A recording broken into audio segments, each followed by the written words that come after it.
Дроновый удар по Подмосковью и другим регионам России. Введение экстренного режима. Россия делает заявление о гарантиях безопасности для Украины, а Путин не собирается завершать войну. Почему? В эфире «Нехта». Самые важные и интересные новости к этому часу.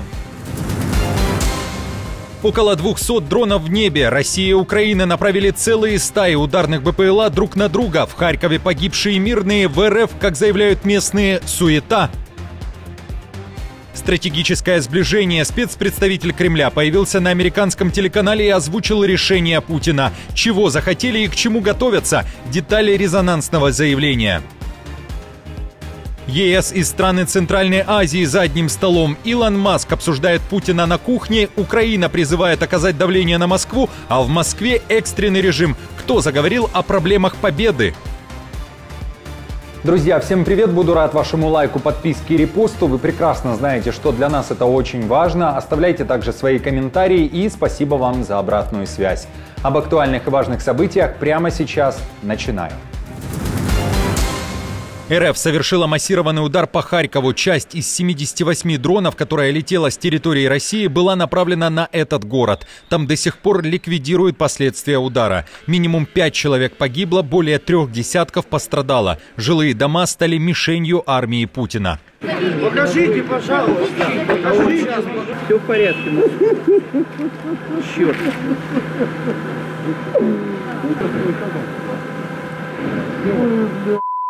Вероятно, воздушным силам Украины не удалось сбить 14 БПЛА. Из 78, которые летели, 22 оказались дронами-имитаторами и были локационно потеряны. 42 уничтожили силы ПВО. О судьбе остальных ВС, ВСУ не пишут, но уточняют, что в результате атаки повреждения зафиксированы не только в Харьковской области, но и в Днепропетровской, Киевской и Запорожской. В РФ удар по Украине не комментировали. Заявили лишь, что Киев нарушает так называемое энергетическое перемирие. А в ведомстве Белоусова выпустили видео с подписью «А вы готовы к сегодняшнему дню?», уточнив, что реактивщики уже зарядили полный пакет. Неизвестные дроны атаковали Московскую область и Липецк. Так в Украине отреагировали на ночной налет БПЛА на 10 регионов РФ. Громко было в Курской, Орловской, Калужской, Ростовской, Тамбовской, Брянской, Воронежской, Тульской областях, а также над акваторией Азовского моря. А где? О, бам. Я заснял. Опять тут вообще тут суета конкретная происходит. Вон что-то там загорелось вдали. Пиздец. В 3 аэропортах Московской области был подан срочный сигнал и введен особый режим под названием «Ковер». Запрет на взлет и посадку всех самолетов. И если Внуково, Домодедово и Жуковский столкнулись с такой проблемой, то в Шереметьево и без ковра было напряжение. Там чуть не рухнула победа. Боинг 737 этой авиакомпании совершил экстренную посадку из-за технических неполадок. В Москве заявляют о неисправности в электросистеме авиасудна. Трамп не теряет надежду справиться с Путиным. Американский президент вновь заявил, что и РФ, и Украина еженедельно несут большие потери, а Европа при этом потерпела фиаско.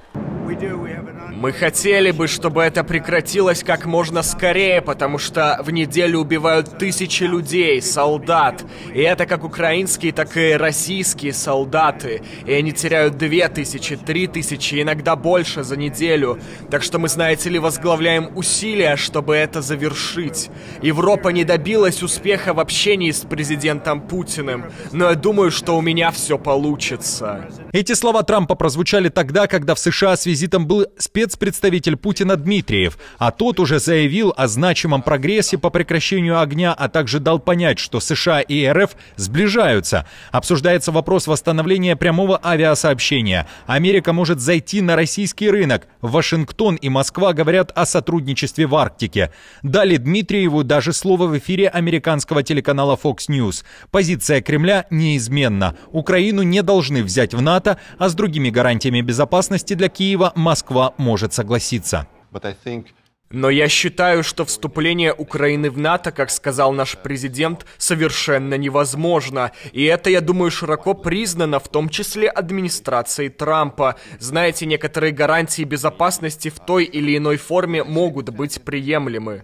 Но можете ли вы однозначно сказать, что ваш президент Путин, хочет заключить сделку? Ну, я могу это сказать, и он сам публично об этом заявил. Он хочет прочного мира в Украине, и, кажется, он даже открыто обозначил некоторые из этих условий. Как вам такая позиция России и Трампа? Видите ли вы опасность в сближении Вашингтона и Москвы? К чему все идет? Напишите свои версии в комментариях под этим видео. Путин не может позволить себе завершить войну. Он всячески пытается затянуть мирный процесс, и есть несколько причин для такого поведения Кремля. О них пишет доцент Центра исследования тоталитаризма для издания Foreign Policy. Ян Гарднер считает, что у Путина сейчас есть одна и главная цель – сохранить собственную безопасность. Именно поэтому он может считать, что риски завершения войны перевешивают риски ее продолжения. И в первую очередь удар будет нанесен по экономике, которая уже приспособилась к военному времени. С другой стороны, быстрое прекращение боевых действий несет явные экономические и социальные опасности. Резкое прекращение конфликта и завершение огромного стимулирующего эффекта, который война принесла экономике, может также подорвать социальную стабильность, на которой Путин строил свое 25-летнее правление. Мир может нанести сокрушительный удар по экономике, которая работает на остатках инвестиций, связанных с военной сферой. Гарнер также напоминает, что война в принципе является большим экономическим стимулом для многих слоев общества. Кто-то получает сейчас такие деньги, которых в руках не держал до войны. Каждый зарабатывает на боевых действиях, намекает автор. А разрушение всех этих социальных и экономических надежд может нанести удар по популярности Путина, пишет издание. В Украине тем временем считают, что Россию можно все-таки заставить прекратить воевать, по крайней мере прийти к полному прекращению огня. Но для этого необходимо давление. В первую очередь со стороны США.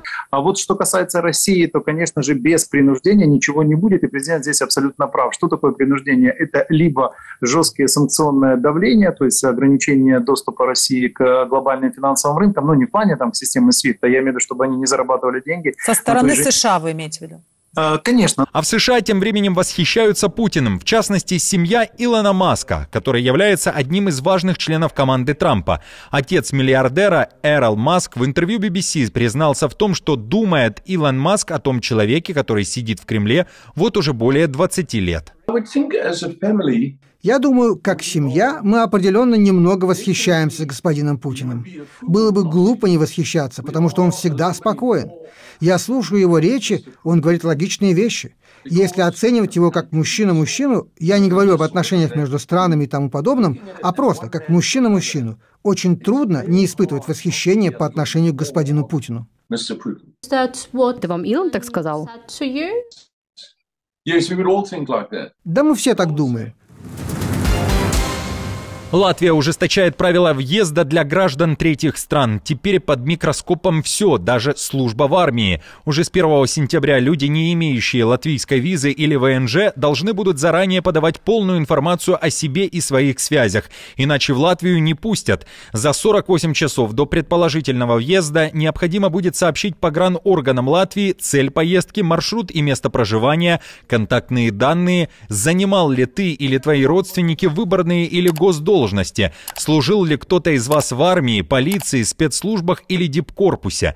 Такой жесткий контроль касается всех, кроме граждан Европейского Союза, Организации Североатлантического договора, государств Организации экономического сотрудничества и развития и стран Европейской экономической зоны, Швейцарии или Бразилии.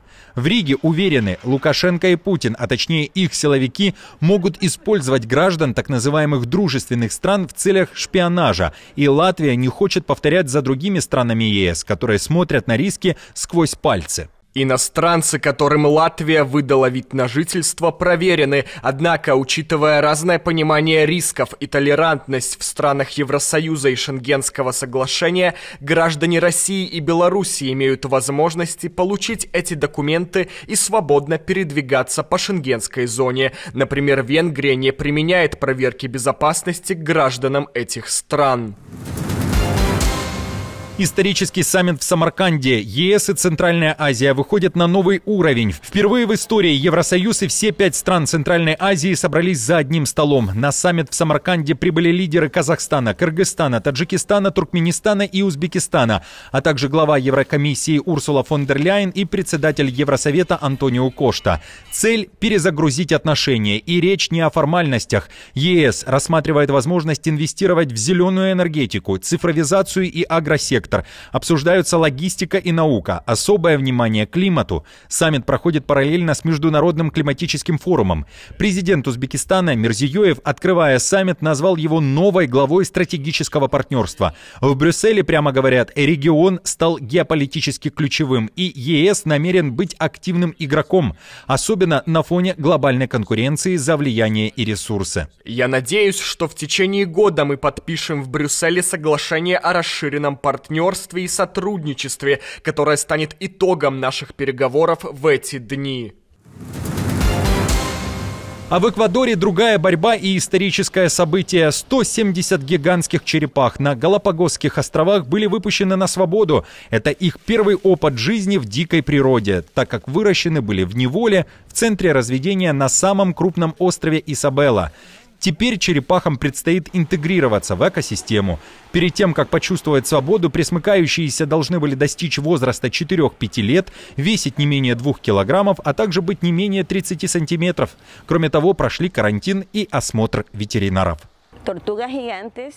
Гигантские черепахи на протяжении времени сталкивались с множеством угроз, и их популяции сократились. Поэтому дирекция Национального парка Галапагос в рамках стратегии сохранения создала центры разведения, где мы можем с научной и технической точки зрения контролировать их размножение и рост в неволе. Друзья, на этом все. Не забудьте оставить свой комментарий и лайк. Мы же с командой продолжаем следить за самыми важными новостями. Оперативную информацию от Нехта ищите в телеграм-каналах или на платформе X. Спасибо вам за доверие и то, что остаетесь с нами. До новых встреч и хороших вам новостей.